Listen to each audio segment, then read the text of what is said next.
สวัสดีครับท่านผู้ฟังที่เคารพทุกท่าน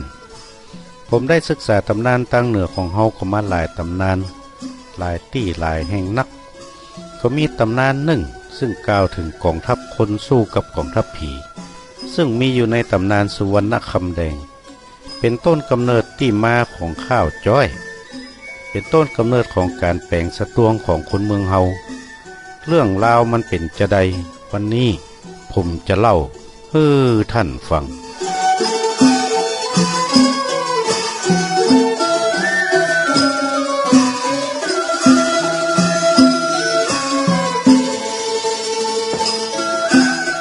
ในสมัยเก่าดั้งเดิมเมินมาละคนตั้งหลายก็ไปเฝ้าพระฤาษีขอจี้ให้แปลงบ้านแปลงเวียงแห่มใหม่ฤาษีก็ไปจี้ป่าแพะที่หนึ่งเขาก็จวนกันไปเพี้ยวไปทางแปลงหัวแปลงเวียงอยู่ที่หั่นอยู่ต่างทิศตะวันออกของตีนอุชุบรรพตหรือดอยสุเทพในปัจจุบันพระฤาษีก็ตั้งชื่อเมืองนี้ว่าเมืองเชษฐบุรีก็คือเวียงเจ็ดลินนั่นเอง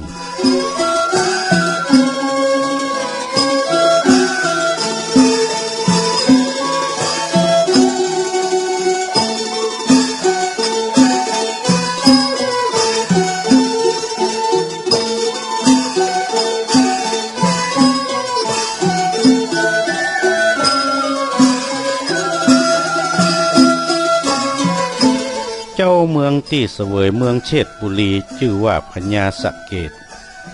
เป็นขกูลล้วมาจากเก้าเงาของพญาวีวอว่าอันบ้านเมืองก็เจริญรุ่งเรืองมั่งมีด้วยเข้าของสมบัติจริงนัก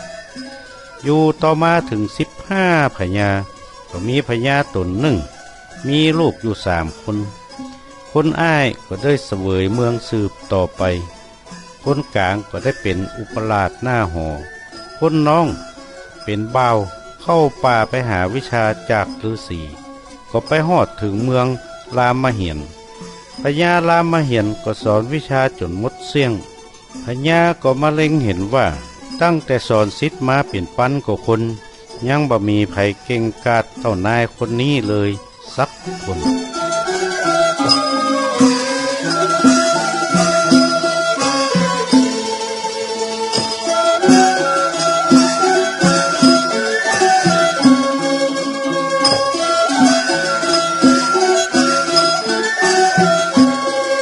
พญารามเหียนก็ยกลูกสาวตนชื่อว่าอุทุมปกายมาเฮือเป็นเมียแล้วก็ตั้งชื่อศิษย์เหียใหม่ว่าพญาเมนตาโตปกครองเมืองรามเหียนต่อไปฝ่ายเมืองเชษฐบุรีผู้อ้ายกินเมืองแตนป่อได้3 ปีก็ตายไปเสนาอมาตย์ก็ยกคนกลางเฮือเป็นพญาโตได้ปีปลายก็ตายไปแห่มเขาก็พร้อมใจกันไปขอพญาแมนตาต่อผู้น้องมาปกครองเมืองเป็นพญาก็ตกลงย้ายเข้าปกครองเมืองเชษฐบุรีต่อไป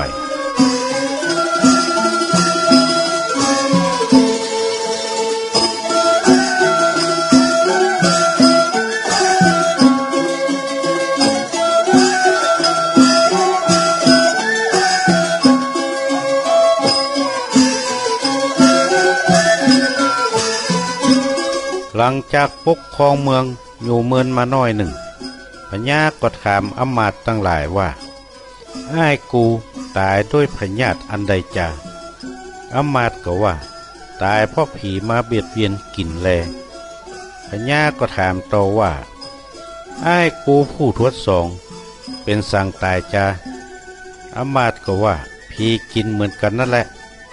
พญาก็ว่าถ้าจะอี้ต่อไปผีมันก็จะมากินหมูเฮาแห่มต่อไปพญาก็ถามต่อว่าแล้วเราผีมันอยู่ที่ใดจาหมูเขาก็ว่าอยู่ที่คอกฟ้าตายืนปุ้นแล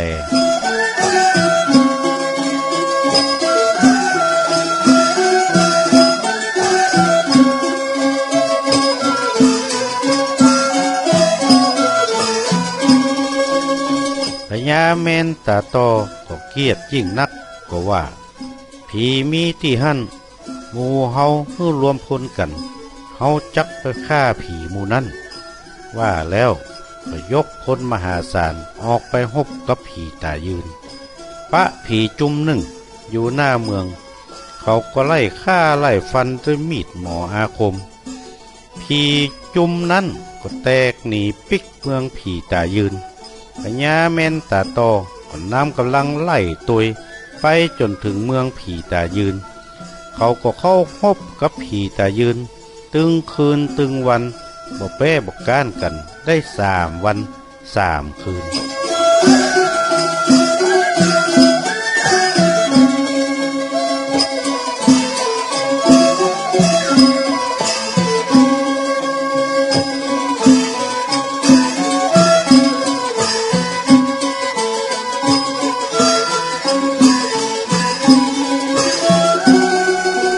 ระหว่างที่ฮบกันพญาแม่นตาโตก็พลาดท่า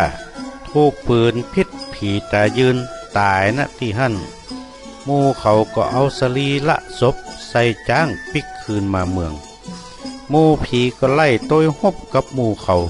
จนมาถึงเวียงเจ็ดลินเสนาอมาตย์ทั้งหลายหันท่าบดีก็เลยฝังล่างพญาแม่นตาโตที่นอกเมืองที่หั่นแล้วก็พากันหนีเข้าเมืองไป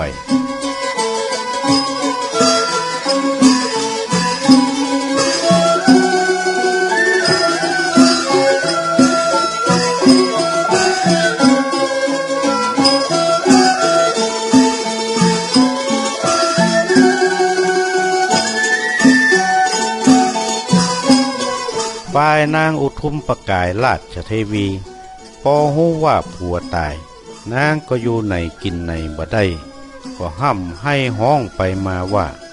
ผัวฮักอีแม่เฮยผัวแป้งอีแม่เฮยว่าอันคนตั้งหลายได้ฟังก็ว่าม่วนงันยิ่งนัก